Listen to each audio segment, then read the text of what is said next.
बेशर्मी की भी हद होती है।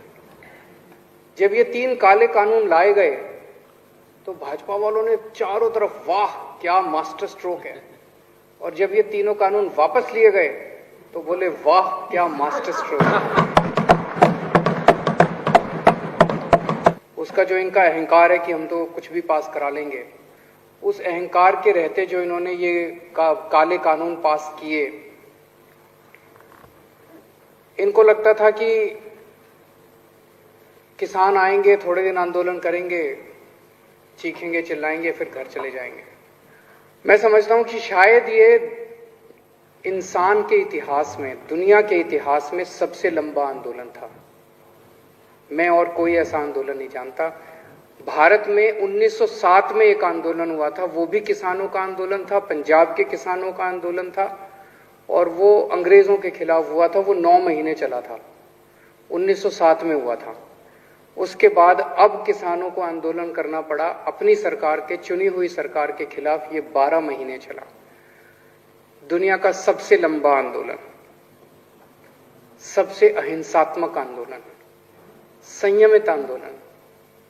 सत्ता पक्ष ने इनको भड़काने में कोई कसर नहीं छोड़ी, षड्यंत्र करने में कोई कसर नहीं छोड़ी, गालियां देने में कोई कसर नहीं छोड़ी।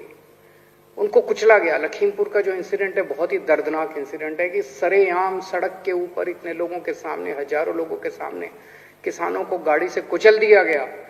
और इतनी हिम्मत हो गई, अगर सुप्रीम कोर्ट इंटरवीन नहीं करता तो ये उसको गिरफ्तार भी नहीं करते जिसने कुचला था। ये तो सुप्रीम कोर्ट की वजह से इन्हें गिरफ्तार करना पड़ा। लेकिन किसान बेचारा शांत रहा, वो केवल अपने अर्जुन की आंख की तरह अपने आंदोलन पे केंद्रित रहा। 700 किसान शहीद हो गए, 700 किसान अपने ही देश में, अपनी हुई चुनी हुई सरकार के खिलाफ लड़ते लड़ते 700 किसान शहीद हो गए। उन सभी किसानों को मैं नमन करता हूं। लेकिन एक खुशी की बात यह है कि उनकी आत्मा को अब शांति मिल रही होगी, क्योंकि उन्होंने जिस चीज के लिए शहादत दी वो अंत में लक्ष्य पूरा हुआ और किसानों की जीत हुई। कितनी गालियां दी गई इन लोगों को, एंटी नेशनल हैं।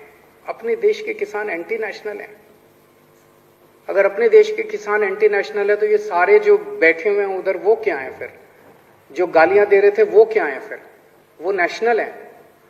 एंटी नेशनल हैं, खालिस्तानी हैं, आतंकवादी हैं, चाइना के एजेंट हैं, पाकिस्तान के एजेंट हैं। पता नहीं क्या क्या किसानों को गालियां नहीं दी गई। कभी किसी ने सोचा नहीं था आजाद भारत में एक ऐसा दिन आएगा जब अपने किसानों को इस तरह की गंदी गंदी गालियां दी जाएंगी। पर किसानों ने पलट के इनका जवाब नहीं दिया। किसान शांति से बैठे रहे। इतनी हिंसा की गई, इतने वाटर कैनन इनके ऊपर बरसाए गए, लेकिन इनकी हिम्मत के सामने सरकारों के वाटर कैनन का पानी सूख गया। इनकी कीलें, सड़क के ऊपर कीलें ठोकी गई, लेकिन इनकी हिम्मत के सामने सरकार की कीलें भी पिघल गई। बैरियर लगाए गए, सब किया गया इनको, लेकिन इनकी हिम्मत नहीं तोड़ पाई ये सरकार। और अंत पंत में इस सरकार को झुकना पड़ा। इनके अहंकार को तोड़ दिया इन किसानों ने। जिस तरह से आजादी की लड़ाई लड़ी गई थी, ये किसी आजादी की लड़ाई से कम नहीं था। सबसे बड़ी बात यह हुई कि ये किसानों की जीत नहीं है, ये जनतंत्र की जीत है, भारत की जीत है। इस देश के अंदर जो पिछले कुछ सालों से लोगों का डेमोक्रेसी के ऊपर से भरोसा उठता जा रहा था कि यार इस देश के अंदर तो कुछ चलता ही नहीं है, इनकी मेजॉरिटी आ गई है, कुछ भी कर लेते हैं, किसी के खिलाफ भी ये करते हैं, वो करते हैं, रेड मारते हैं, लोगों को तंग करते हैं, डेमोक्रेसी तो बची ही नहीं देश के अंदर। ऐसा इनको भी लगता है। इनसे जब प्राइवेट में बात करो ये भी बहुत दुखी है, ये भी सारे बहुत दुखी हैं वो। लेकिन ऊपर से ऑर्डर आते हैं कि भाई यहाँ पे जो ज्यादा तेज बोलेगा उसको पद मिलेगा।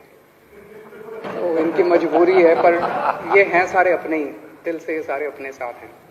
जब हमारे को फाइल आई हमारे पास कि किसान आ रहे हैं, पंजाब से चल पड़े हैं, बॉर्डर पे पहुंचने वाले हैं, उन किसानों के लिए स्टेडियम्स को जेल बनाया जाएगा, तो मेरे को अपने अन्ना आंदोलन के दिन याद आ गया। उस टाइम हमें भी जेलों में रखा गया था, इन्हीं स्टेडियम्स के अंदर हम भी रहे हैं, हमने भी रातें काटी हैं इन्हीं स्टेडियम्स के अंदर। तो मैं समझ गया कि ये स्टेडियम के अंदर इनको पटक देंगे सबको, किसानों को, और आंदोलन खत्म। फिर तुम स्टेडियम में बैठे रहो, जितने भी दिन बैठना है तुम करते रहो। तो हमने मंजूरी नहीं दी।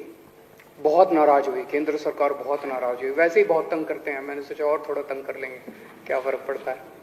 तो बहुत नाराज हुए। बॉर्डर के ऊपर जितनी जरूरत पड़ी, जब जब जरूरत पड़ी, पानी की, खाने की, टॉयलेट्स की, हमने पूरी मदद की किसानों की। तो हमने अपनी तरफ से जो भी हो सकता था पूरा किसानों की मदद की। किसानों की जो मांगे हैं, अभी जो पेंडिंग मांगे हैं, हम उनका पूरा समर्थन करते हैं। टेनी साहब को तुरंत केंद्रीय मंत्रिमंडल से बर्खास्त किया जाना चाहिए। मुझे नहीं पता कि केंद्र सरकार की क्या मजबूरी है, कुछ तो मजबूरी होगी जो उस एक आदमी का बोझ लेके केंद्र सरकार अपने कंधे पे ढो रही है। क्यों नहीं उसको हटा देते? मुझे नहीं पता कि उनकी क्या मजबूरी है, कुछ मजबूरी होगी जरूर, लेकिन पूरा देश मांग करता है कि ऐसे व्यक्ति को तुरंत बर्खास्त किया जाए। एमएसपी की जो उनकी डिमांड है वो बिल्कुल जायज है, इसके ऊपर हमने भी बहुत अध्ययन किया है। ये राजनीतिक तौर पे नहीं, मुझे लगता है अगर एमएसपी लागू हो जाता है तो देश की एग्रीकल्चर सेक्टर को बहुत बड़ा फायदा होगा, पूरा का पूरा बदल सकता है। जितने केसेस, झूठे केसेस इन लोगों के ऊपर लगाए गए हैं वो सारे वापस लिए जाएं, और जो 700 किसान शहीद हो गए उनके परिवारों को उचित मुआवजा दिया जाए। किसान जब तक वहां बैठे हैं, किसान तय करेंगे वो कब उठना चाहते हैं। जब तक किसान वहां बैठे हैं, हम किसानों के साथ हैं, पूरी तरह से किसानों के साथ हैं, हर कदम पे उनके साथ हैं।